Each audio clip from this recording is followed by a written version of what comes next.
This is the Post Shift Podcast, a raw look at the hospitality industry. Good afternoon, good morning, good evening, Post Shifters. Welcome to another episode of Post Shift Podcast. As you're well aware, I'm your host, Shawn Soole.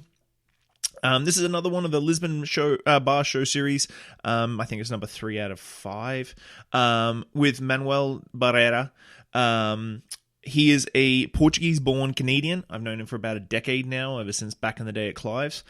He is a financial analyst, distributor, importer, eccentric, crazy Portuguese guy who lives and breathes this industry, and I absolutely adore him. He owns the Ulysses Bar in Lisbon, which I think is probably one of the best bars, if not the best bar in Lisbon. It is only 10 seats, 20 square feet, tiny little space, but all the nights I was in Lisbon for Lisbon Bar Show, it was always full. And the interactions and the conversations that were going between his guests, I've never seen in any bar ever, in a way that it was just so fluid. And Oren and I, you probably heard Oren's episode a couple of weeks ago, came back on a number of occasions, and we ended up educating and talking and almost giving mini seminars to people sitting in the bar while we're just having a beer, and it's just really a great experience. And I do absolutely love his methodology and behind his madness, because it's something that I would love to cultivate as well, or try and cultivate. But he's an amazing guy. Please take a listen. Ulysses Bar in Lisbon. I'm going to plug it. Plug away. So hope you enjoy this episode, guys. Thanks a lot. Bye. So how about you start by introducing yourself? Don't look at that. Can we start over? No. I can introduce myself in many different ways, but I'm Manuel Barreira, or in Portuguese, Manuel Amilcar Dias Barreira. But I grew up as Manuel Barreira in Canada. I am Canadian. Go all over the world. I treat the world as a global village. So whether I'm in Portugal or in Canada, it's like catching a bus or a taxi. So we're sitting in your bar in Portugal, in Lisbon. Yes. Ulysses. Yes. Which is the tiniest bar I think I've ever been to. Oh, they're smaller than this, but sure. Yeah, but I'm a big guy, so it's hard for me. It's just I can just fit. So, how did you get? I've always been curious, because I always like to ask the question, what did you do before, you're in the industry? Because everybody knows that I interview industry people. Yeah. But what did you do before the industry? Many different things, but my specialization is banking, financial analyst, business teaching at university, finance. I usually keep that to myself other than industry people. It's kind of boring talking about finance. Yeah. But what made you go from relatively lucrative job to good question. repping booze? Because not many people, I know bartenders get into repping jobs and brand ambassador jobs and stuff like that, but it's not lucrative in any way, shape or form. It goes back in time. I was born in Portugal in a winery, and like I mentioned before, not many people know about this, and I don't talk about this, but I have a winery in Portugal. Yeah. And I was born in a winery, and I was 2 years old, and I was watching my family making wine and distilling. So as soon as I was 6 years old, I was making the wine and distilling with them. So it's instinctual for me. I could go tomorrow and set up a distillery, that fruit distillation. I know the Texas version of doing beer and spirits, but it has to be spirits that are coming from fruit base. Yeah. So that's grape, apples, or whatnot. It's akin to a painter that paints into numbers and just fills in, or be a master and do your instincts. So it's instinctual for me. So that sort of bridges both. And it started as a hobby, actually. And when I was in private banking with one of the major banks in Canada, and a lot of my clients are well-known people that always ask me about Portugal and industry, and some liquor agents. So I would give out, with my family contacts, some well-known brands that are in Canada right now. And pretty soon, my business side said, well, these numbers, let me retain the contracts. And it started as a hobby. And I just want to travel. I'm always at that travel glitch. I've been to many countries. And that just would pay my airfare expenses. But pretty soon those numbers added up. That would be higher than what I'm getting paid at the bank. I still taught. I'm still on the roster of university, teaching university, but I love to travel and meeting new people, and I don't treat it as a job. So what made you do that? Like you were doing that in Canada mainly for a number of years. I still am. For 20 years. I've been officially a liquor agent in Canada for 20. This is my 21st year. Oh wow! So what made you open a bar in Lisbon? Like how did the Ulysses come about? Because good question. I didn't. This reminded me a lot of Vancouver, and I used it always about 5 years ago, 6 years ago. And I was too young to invest in Vancouver in the 90s when that started, but I was sick and tired of staying in hotel rooms, and my place in northern Portugal is 4.5 hours from here. Yeah. So I was sick and tired of catching up a drive early morning to catch a flight back home to Canada. So I'd go to Vin Expo and Pro Wine and Berlin Bar Convent and Vin Italy and London Cocktail Week and so on and so forth. So I was always having to drive through the night or catch a hotel here, but I was getting pretty tiring and pretty sick of it. So I said, I'm just going to want to buy a small place here. So I came here a number of times, and pretty soon I saw that the real estate market was starting to boom. And I got outbid 5 times on it. So then I looked for a place that was affordable, and that's where it started. But did you set out when you were looking for a place to live? Did you set out to open a bar as well? No, not at all. So you bought this place? Yeah, I bought this place. It's 2 apartments, 2 big terraces. I might have the 2 biggest terraces in downtown Lisbon. I always tell my students, and I always tell people advice, always leave you can't. The world's changing so much. Your plan forthcoming, you can't plan. Yeah. Richard Branson once said, 2 years from now, you can have long-term plans, but throw that out the window. Yeah. One thing I learned is you keep your options open. So I saw this place. It's got 2 entrances. It's got a commercial space. I go, you know what? I don't know what would come of it. I'll trust my instincts. Something will happen of it.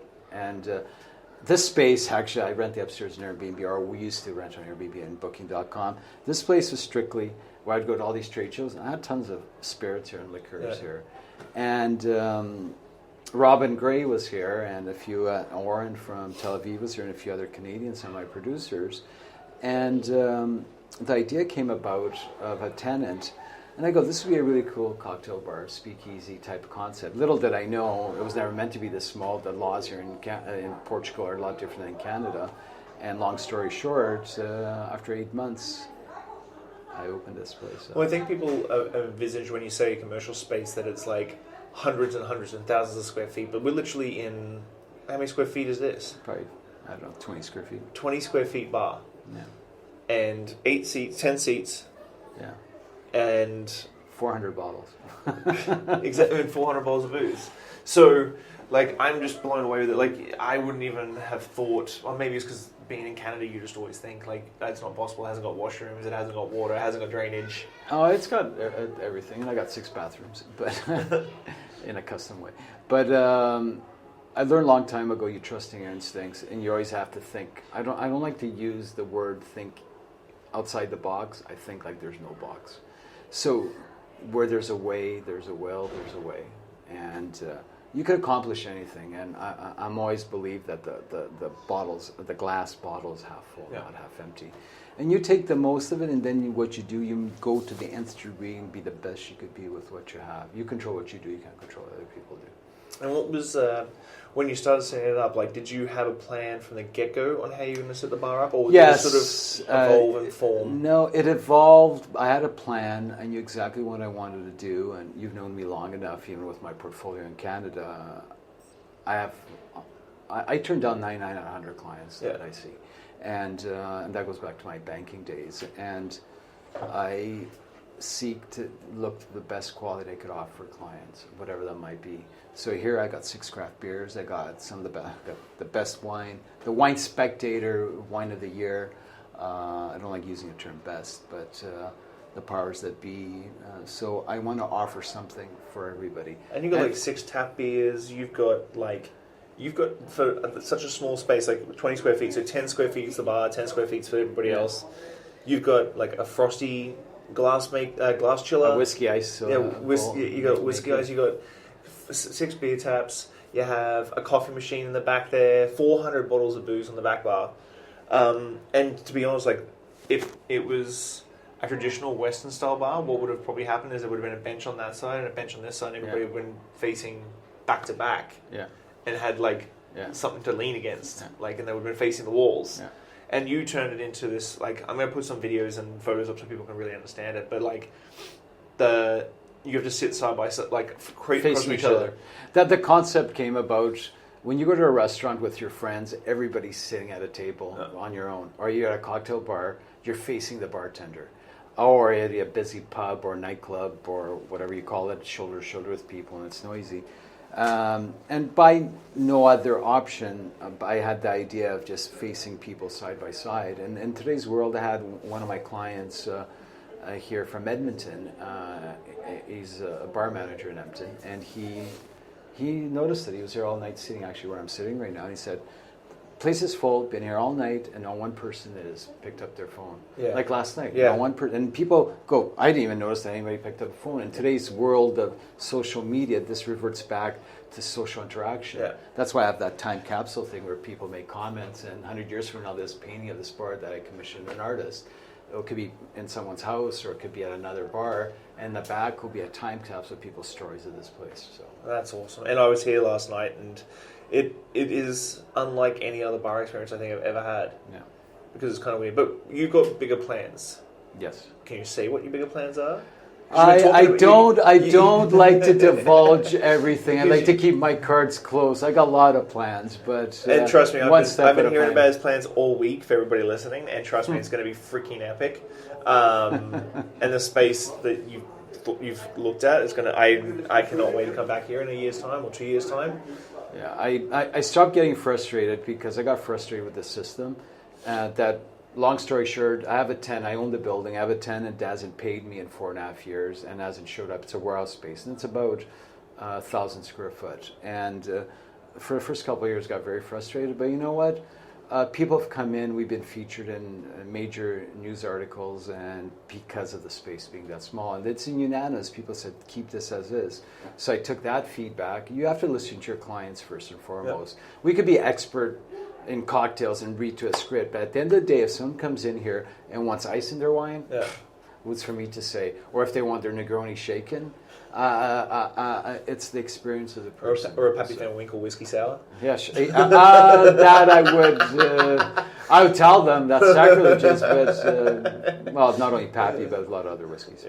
So anyways, it's going to be called a Back in Time room. And I got an 1800s grandfather clock, so you go back in time to the classic. And we'll have over 100 bottles of spirits from the 1800s. We may be the only bar in the world that'll have that. And that'll be a hint preview for you guys. That's kind of cool. So what's your plan? Like, you're between Canada and here? Yeah, mostly in Canada, but... lately, when you said that, I was like, no, you're not. You're always here. Because every time we talk, usually I think you're usually here when I talk to you. Not necessarily. Or maybe nobody knows. Maybe I just feel like you are. I'm on Wi-Fi, and I sleep very little, and I return messages at 4 a.m. Some people think I'm here, but I'm actually in Canada, or vice versa. Even my friends don't know where I am. So there you go. And so... You've been here for a couple of years now. How have you seen Portugal's cocktail culture sort of create? Like, I'm here for the Lisbon Bar Show. This is a Lisbon Bar Show issue, an episode of the Post Shift podcast. So, the Lisbon Bar Show's been around for 4 years or 5 years now too? I think this is year 5, yeah. So about the same time, and how long's Ulysses been open for? This is exactly 2 years this week. Okay, so you can see the upside to the cocktail culture sort of growing in. I'm actually kind of isolated from that because 90% of my clients are from English-speaking countries. I actually speak more Portuguese in Canada than I do here in Portugal. Is there an upside? I don't know if there is actually. I feel like the cocktail bars here in Lisbon are very spread out. Like they're a solid 20-minute walk, and this is literally what I was saying to Oren earlier. Is like this is the only city that I've traveled to where I go on the map and like I looked up the time out market, and it was going to take us 18 minutes to walk or 25 minutes to Uber. And I'm like, okay, we're gonna walk. It's the first city we're driving, and it's walking. Congested. I'm right in the center, right on the waterfront, so this is the focal point of Lisbon. So. Yeah, so I think I did a 20-minute drive to Red Frog, and then a 20-minute walk to Cinco, another 20-minute walk to Toca the other night, and then that's still a 25-minute, half an hour walk from here. So I feel like all the cocktail bars, there's no, like when you go to Vancouver, you got Gastown. When you go to Toronto, you've got the Strip, so on and so forth. There's not everything is really spread out. Yeah. And so I think for people to really experience the cocktail culture in Lisbon, they really have to be aware of the time it takes to get between each one. And I wouldn't say there's a cocktail culture, because the sheer fact of the market, the Portuguese person or European non-English speaking countries really don't drink cocktails, and they like their drinks really sweet. Even the beers I have are all from Portugal. They're too hoppy for the average Portuguese person or the average European. So that is a good point, that once you set something up, you have a defined market, you stick with that defined market, and you appeal to that market. And that's what some of these cocktail bars are doing here. They're appealing to their general market, the general Portuguese population. And without naming any bars or establishments, some of them will know how to do the proper, most don't, but some do. But even though their menu might not reflect it, they're appealing for their business model, and you can't. Which you have the luxury, well, not luxury, but you have some pros for that, being here. So with you traveling so much, where's the best cocktail city you've gone to? You know what, London, New York, I know it's generic, but, and surprising that Tel Aviv and Israel is actually, Jerusalem has a couple of great cocktail bars, and of all places you'd least expect, but the standard ones we all know about. So is Ulysses in Edmonton coming anytime soon? I would never open this concept in Canada. First of all, I can't. I would have to relinquish my license. It's conflict of interest because I'm a liquor agent. Of course, yes. But if I were to do this, I would not do this concept. First of all, it's a numbers game, and I don't think there's a city in Canada that has a number of traffic going through. No. Not even Toronto, not even Vancouver. Maybe Montreal, Old Town. Not even Montreal. So, your foot traffic here is weird, because like I found, because I went up to the Red Frogs in like the sort of very fashion-y sort of area, and then it's hidden. And then I went up to uptown today when we had for lunch, and I was like when I came in here first time, I was like, how does this work? Because like it doesn't feel like there would be a lot of foot traffic, because you're a couple blocks from the water, and all of a sudden, but then all of a sudden you sit here and you just watch people walk past. You're like, holy crap, this is a lot of foot traffic. This is I counted last year when I was here. In a 2-hour period, there was 600 people walking by. Wow! And that's just an average moment. This is the second oldest neighborhood in Europe. There's one in Cadiz, Spain, that's older. This building we're sitting in, the Bar Ulysses here, it's 700 years old. That's just nuts. Like I knock on this wall, it's solid granite. Three times older than Australia. Yeah. That's wow. That puts it in perspective. What's your favorite cocktail on your menu?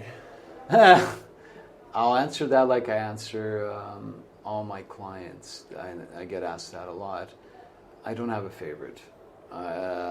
Favorite is a subjective thing. I stick with objectivity, and as long as I could do it to the best of the ability with the best ingredients, they could all be favorite as long as I'm doing it to my perfection. So. Wow. I think we can wrap it up there. You've got to come to Ulysses Bar in Lisbon. I'm going to plug the crap out of it when we put this episode out. I really love this little bar. I love it a lot. Thanks for having me this year. Thank you, Shawn. Thanks, buddy. And it's over a decade we've known each other, so finally we get to meet her. So there you go. Thank you. Thanks, Post Shifters. I hope you enjoyed that episode. If you're listening, whatever platform you're on, give me a good rating, subscribe, listen along. I'm going to keep going. I really enjoy sitting down with people and learning where they're from, what they did, and how they got to where they were. So if you love it, give me a good 5 stars. If you don't, give me 1 and I'll try harder.